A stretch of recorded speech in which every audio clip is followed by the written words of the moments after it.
5-6 दिवसापूर्वी केलं होतं इथं डेकोरेशन. त्याचं मटेरियल घ्यायला आले. घरी जाताना काय गाडीचं पेट्रोल संपत आलं आणि गाडी धक्के खात होती. पेट्रोलपर्यंत जाते का नाही माहिती. हॅलो, मी आहे सीमा आणि तुमचं पुन्हा एकदा स्वागत आहे माझ्या यूट्यूब मिनी ब्लॉग. 5-6 दिवसापूर्वी एक डेकोरेशन केलं होतं पिंपळी निलखला. त्याचं स्टँड आणायला चालली. मध्ये डेकोरेशनच्या ऑर्डर्स होत्या तर माझं काही जाणं झालं नाही. मॅडमचा फोन आला होता की तू मटेरियल घ्यायला कधी येतेस, म्हणून मला आज यावंच लागलं. यावेळेस मला ॲड्रेस लक्षात राहिला. आता गुगल मॅप बघायची गरज नाही पडली. रस्ता चुकला नाही, बरोबर आला आपण बंगल्यासमोर. तुम्ही व्हिडिओ बघितलाच असेल, मी इथं डेकोरेशन केलं होतं रिंग. आता हे असं स्टँड मी वेगळं केलं आहे आणि त्याला एकत्र टाय करणार आहे. माझी पक्कड विसरली आहे घरी, पण तरीही थोडा वेळ लागला पण झालं.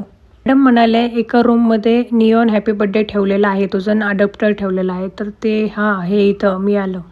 ते सगळं सामान घेऊन खाली येताना व्हिडिओ करू शकत नव्हते, त्यामुळं केला नाही. आणि आता हे असं स्टँड बांधलं आहे आणि मी निघाले आता घरी जायला. गाडीमध्ये पेट्रोल कमी आहे. मी टाकलं होतं 2-4 दिवसापूर्वी. आता घरापर्यंत जाती की नाही याची धाकधूक आहे मला सध्या.